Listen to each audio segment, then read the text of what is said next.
Cameroun.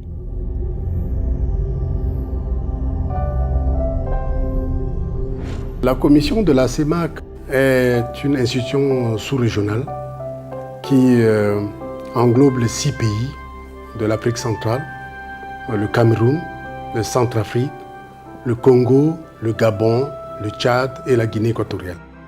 C'est une sous-région qui compte 40 millions d'habitants, 3 millions de kilomètres carrés et qui aujourd'hui vise l'intégration économique de cette sous-région-là. Malgré l'énorme potentialité de la région, le taux d'électrification de la population est très faible, 15%. À part le Cameroun ou le Congo, au-dessus de 20 à 30%. Au Centrafrique, au Tchad, ce taux est inférieur à 5%. Et les besoins donc sont immenses, ce qui justifie aujourd'hui le programme énergie de la communauté économique et monétaire de l'Afrique centrale. Le constat qu'on fait, c'est que le coût d'accès à l'électricité est très élevé à l'heure d'aujourd'hui pour beaucoup de clients. L'autre souci, c'est que les infrastructures vont beaucoup moins vite que l'évolution des grandes villes. Même si les sociétés d'électricité ne vont pas électrifier ces quartiers-là, les gens se débrouillent quand même et trouvent des solutions pour aller s'électrifier. Donc ça crée un système de réseau informel qui est très important. Quand nous venions de créer ce quartier, nous n'avions pas de problème de baisse de courant. Au fur et à mesure que le quartier s'étend déjà à près de 3 km, nous connaissons les problèmes de baisse de courant. Et quand il y a donc coupure, les appareils se dégradent au fur et à mesure que la lumière s'en va. Il faut savoir que la plupart du temps, les gens payent à un revendeur ou à un voisin l'électricité. Oui, j'ai pris cette toile d'araignée chez le voisin pour pouvoir m'alimenter. À peine à 3 km, hein, à 3 km. Mais l'énergie est tellement insuffisante que je n'arrive même pas à utiliser l'écran, à utiliser les fer à repasser. Les enfants n'arrivent même pas à prendre, puisqu'après ça, il faut encore allumer les bougies. Donc tous ces réseaux informels, ça crée des problèmes. Ça crée des problèmes à la fois au niveau des clients, puisque les clients ont une qualité de courant très mauvaise, et il y a des gros problèmes de sécurité, puisqu'il n'y a aucune norme. Nous sommes à peu près ici à plus d'1 kilomètre de là où se trouve la fin du réseau basse tension.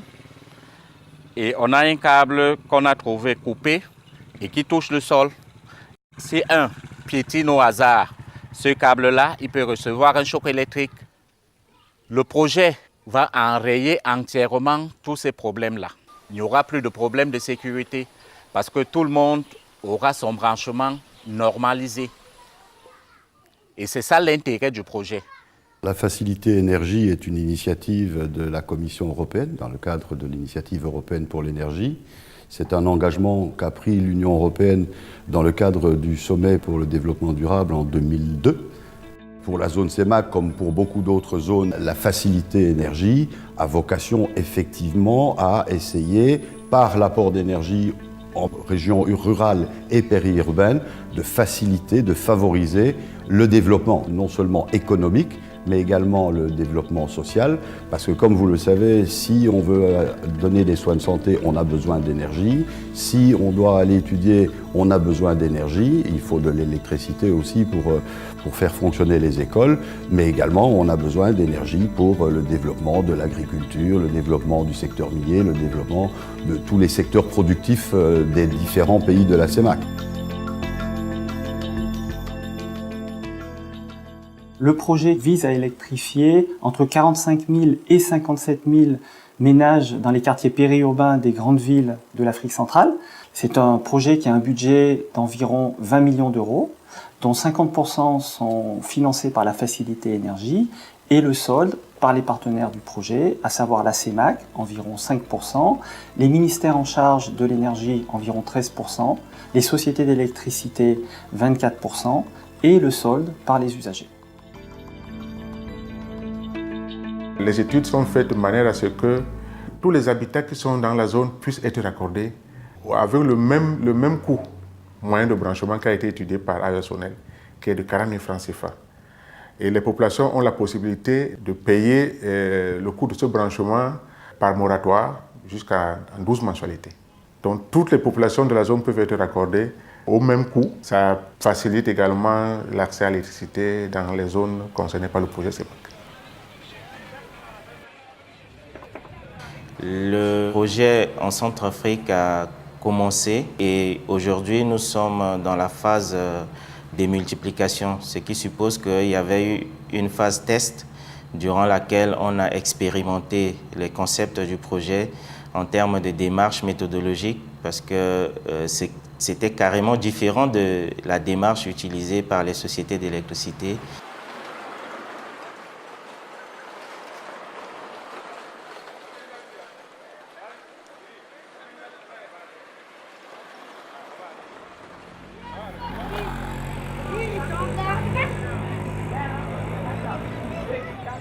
La spécificité de ce projet, la technique utilisée par ce projet, c'est que les lignes électriques, même la moyenne tension, n'est pas obligée de suivre des voies, des accès.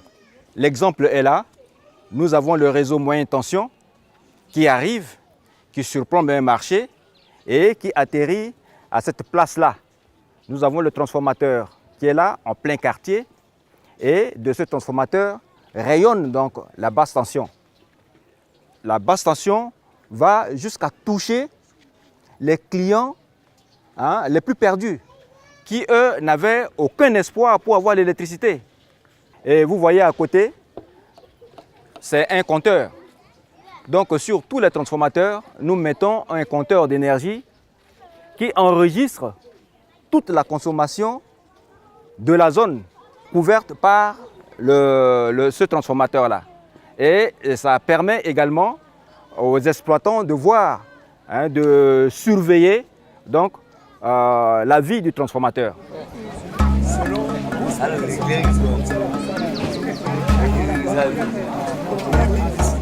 Sur le plan commercial, la technique d'approche est différente. Ce n'était pas dans la vieille méthode où il fallait attendre que ce soit le client ou le potentiel client qui se dirige vers nous, mais c'était de porte à porte pour chercher des clientèles. Et c'est intéressant. Ça, c'est une nouvelle technique qu'on va se saisir pour continuer et augmenter le nombre d'abonnés.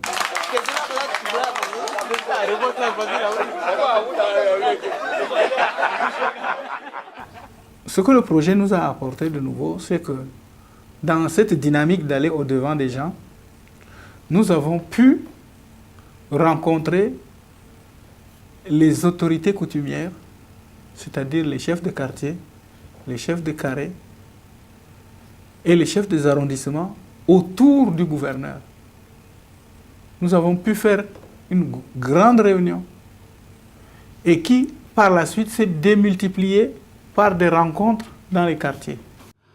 Compte tenu de la situation géographique de la zone TES, qui est le quartier Boï, qui est un peu à 9 km du centre de paiement des factures à Inerka, la stratégie était de mettre en place un bureau pour être proche de cette population et leur faciliter le paiement du tarif branchement. On est au bureau du projet Facilité Énergie CEMAC. Les clients viennent à notre bureau pour faire leur souscription. Si par exemple un client vient souscrire pour 1 ampère ou pour 2 ou 5 ampères, on leur explique comment les choses vont passer ici. Pour le 1 ampère, on paye pour 25 000 francs.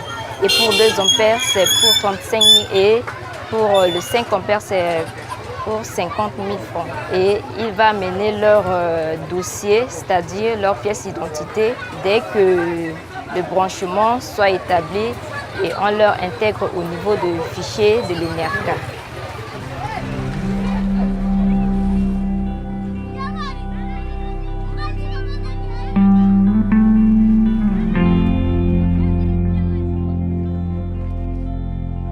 Nous sommes ravis parce que dans la zone de test à Dembé, la population apprécie hautement ces méthodes de branchement qui leur a permis rapidement d'avoir l'accès à l'électricité.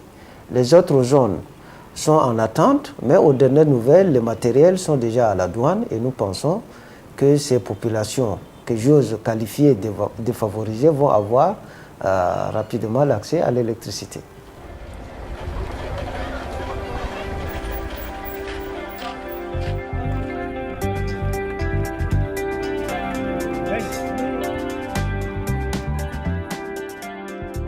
On peut citer que tous les sites sont sélectionnés. Le site pilote, les travaux sont terminés. Nous avançons sur le raccordement des clients et nous avons une deuxième phase d'ailleurs qui est prévue pour rapprocher les réseaux des abonnés de manière que le coût de connexion soit le plus faible possible. Mon activité, c'est mon alimentation. Je suis à l'aise parce que maintenant, on a maintenant la bonne lumière par rapport à avant. Ça me permet de glacer ma boisson. Ça permet les études des enfants. Oui, j'ai beaucoup plus de clients maintenant par rapport à avant, grâce à la lumière. À date d'aujourd'hui, en juin 2012, nous sommes en train d'entamer véritablement les travaux de multiplication de la première phase. Et toutes les sociétés sont déjà à pied d'œuvre, tous les marchés ont été déjà attribués et ils vont, nous l'espérons, nous livrer ces travaux d'ici fin 2012. L'objectif à long terme, c'est que les pays et les sociétés d'électricité s'approprient les acquis du projet, les méthodes mises au point et mobilisent les financements requis avec leurs partenaires au développement pour atteindre l'objectif de l'accès à l'énergie pour tous à l'horizon 2030. Nous envisageons donc naturellement de prolonger, de poursuivre cette deuxième phase sur la base des propositions que nous avons reçues de nos partenaires financiers, notamment la Banque de développement des États de l'Afrique centrale. À ce niveau, il va s'agir pour chaque État de faire en sorte que les pays puissent poursuivre la mise en œuvre du projet électrification périurbaine intensive.